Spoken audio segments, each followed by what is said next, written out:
Bom, estamos de volta aqui para a continuidade do vídeo que vai estar falando um pouquinho sobre a experiência de ex-alunos do professor Luiz Carlos. Nós estamos aqui com o Coronel Paredes, com o Coronel Daniel e com o Coronel Mariô, que estão contando um pouquinho dessa experiência de cada um tendo sido aluno do professor Luiz Carlos. E eu queria perguntar agora para o Coronel Mariô.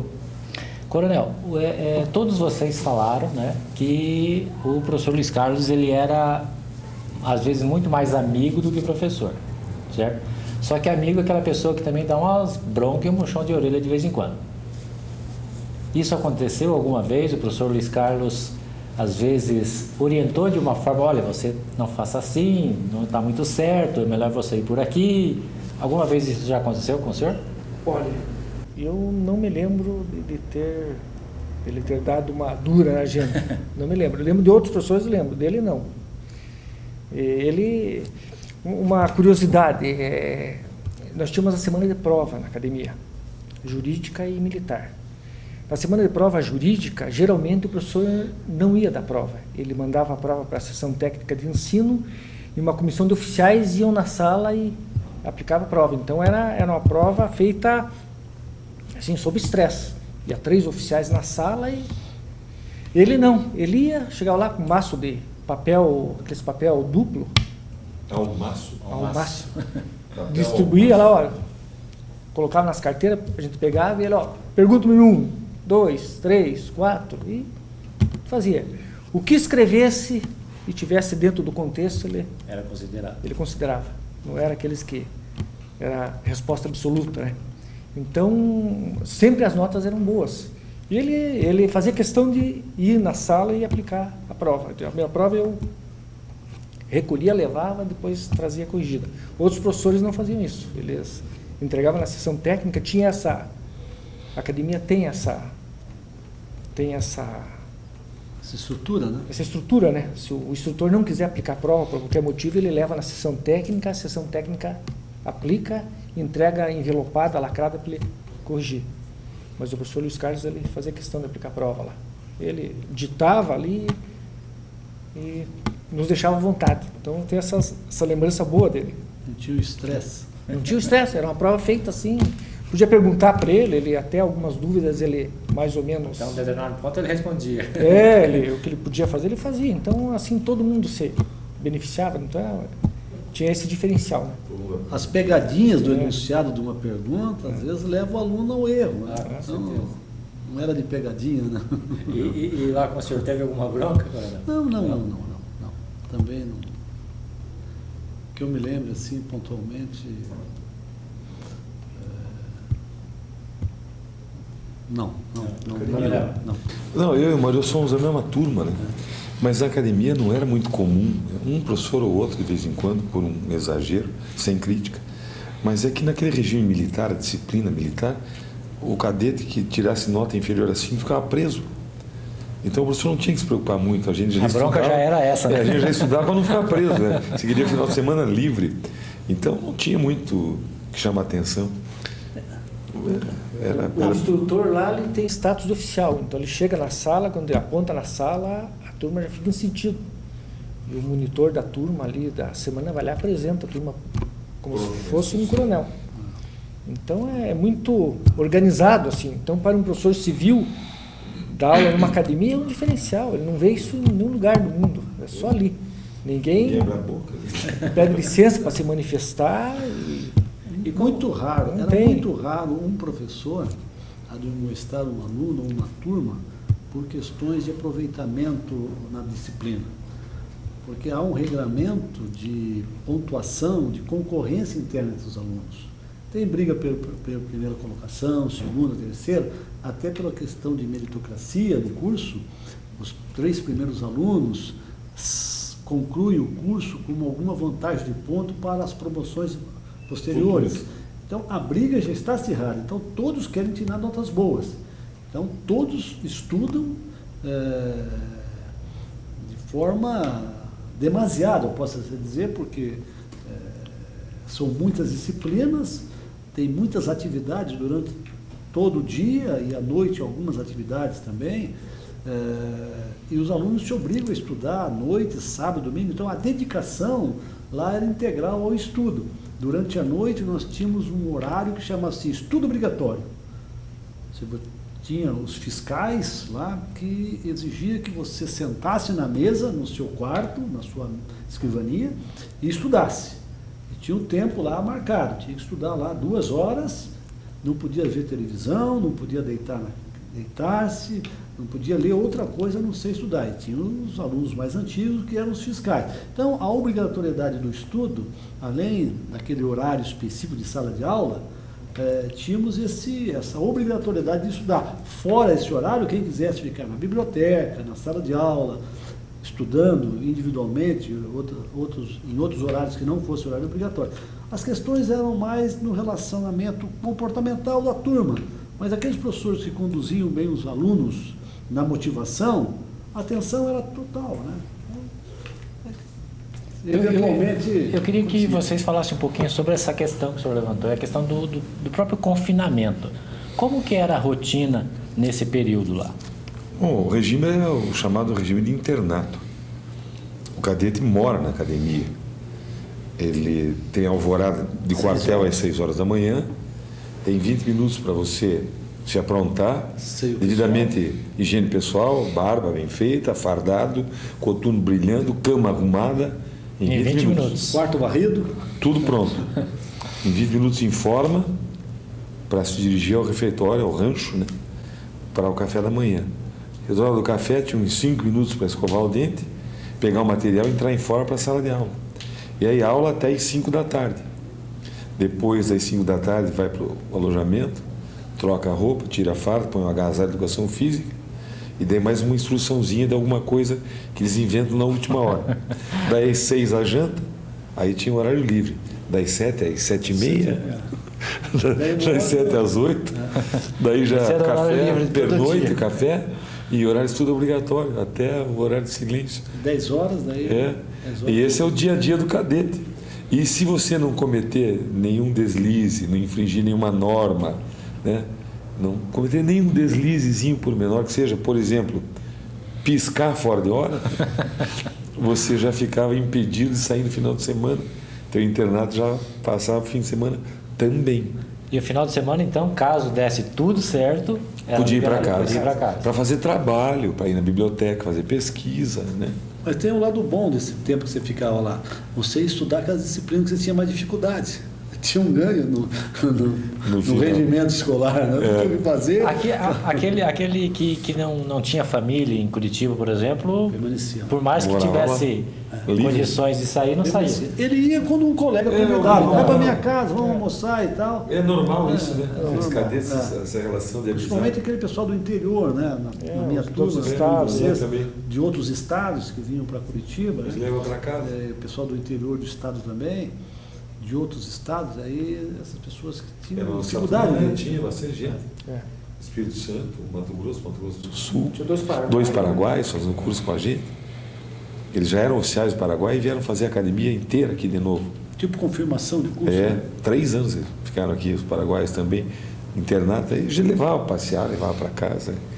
Bem interessante. E os professores ajudavam. Alguns até convidavam, às vezes, para alguma coisa e tal. Era uma relação... Eu não sei como é que isso, até me surgiu curiosidade, como seria hoje nos dias atuais. Eu não tenho convivido muito com o pessoal da academia, e não, tem gente também de outros estados, de outros países lá fazendo o mesmo curso. Até agora me despertou, eu vou começar a frequentar um pouquinho mais a academia para ver como é que andam as coisas do dia a dia atual. Nós tínhamos uma dificuldade lá que era de todos, né? Quer dizer, a regra era para todos, a dificuldade de fonte de consulta na área jurídica. Então, os professores na época nós tínhamos essa dificuldade, porque hoje nós temos os meios digitais, né?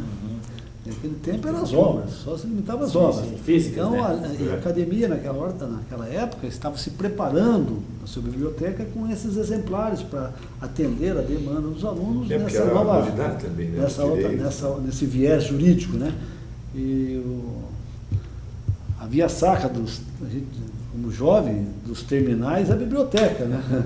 Biblioteca pública aí no sábado, pesquisando ali para atender uma demanda, outra lá, além daquelas obras que o professor orientava, que era de cabeceira, né? Mas, como todos os professores diziam, esta é uma referência, você tem que buscar comparações e tudo mais. Então, os professores também nos impingiam essa necessidade de visitar semanalmente a biblioteca pública para dar uma pesquisada lá, para atender alguma demanda de trabalho, pesquisa. Bom, se na época a gente tivesse computador, né? Internet. Hoje é tudo mais fácil, né? Tanto tempo, né? Hoje não precisava nem vir para a biblioteca, né? Você podia entrar na biblioteca virtual. Você estava na biblioteca pensando em assistir um filme, né? Pô, mas eu podia estar no cinema, que sabe? É que a legislação naquele tempo ela era mais estável, né? Não se modificava tanto quanto hoje. Era uma coisa mais permanente. Um código, ele dava para fazer o curso inteiro com o código penal. Coisa agora, que hoje não dá. 3 meses em comprar um vadimento Código civil, era um só, então. Emenda isso, um livro de aqui. doutrina. Né? Foi nossa sorte, senão. Agora tem uma curiosidade que eu quero contar. É só para quebrar um pouquinho o ritmo aqui para ir concluindo. A gente, como cadete, sofria um pouquinho. Porque como o convênio era com a Faculdade de Direito de Curitiba, a academia e o comando eles faziam questão de orientar os cadetes para que o relacionamento nosso com os alunos civis da Faculdade de Direito fosse o melhor possível. Interação social, tá, uma coisa bem bacana. E de vez em quando promoviam lá alguns jogos entre os cadetes e os alunos da Faculdade de Direito de Curitiba. E como nós éramos melhores atletas, porque éramos melhores preparados nesse lado aí de atleta, nós ganhávamos tudo. Só que na hora de receber a medalha, por uma questão de cordialidade e de fair play, a gente tinha que dar a medalha para os da Curitiba. Eles iam para casa com as medalhas, a gente ganhava e voltava à academia sem medalha nenhuma. Era o convênio, né? O fair play. Cruzamento, né? Espírito de corpo. Espírito de corpo. Só para...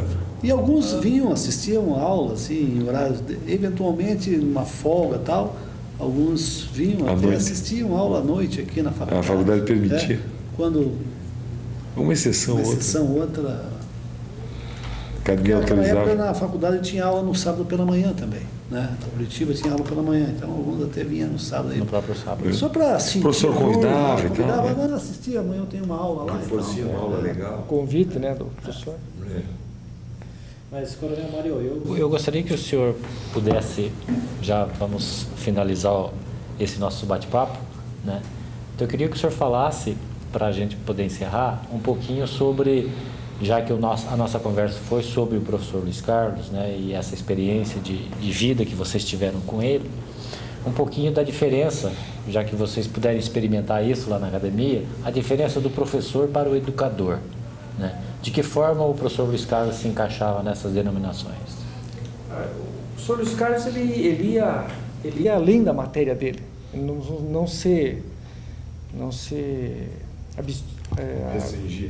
restringia ao currículo dele. Ele sempre ele entrava até no campo policial.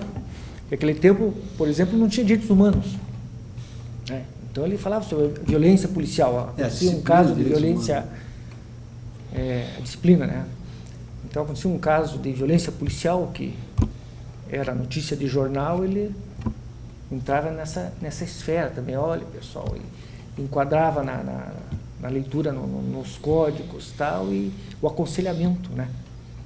Muito embora era um tempo diferente dos de hoje, mas ele entrava nessa esfera pessoal, né? Então ele ia além de a matéria, né? Ele não se preocupava com cumprir ali o currículo do dia ali. Ele passava do tempo ali conversando. Então a gente daí discutia coisas assim profissionais que a gente ia vivenciar mais tarde, né? Então ele tinha essa diferente de outros que se restringia a matéria ali. Matéria, fechou o livro, tocou o sinal, embora ele ficava e a gente ia atrás às vezes até para eles observar um pouquinho, né? O pátio era grande até o estacionamento dos professores ali, né? E às vezes ia atrás ali. Ele tinha horário para cumprir, né? E nós, às vezes, insistia, alguma coisa interessante e ia atrás. Dos poucos professores que a turma acompanhava, né?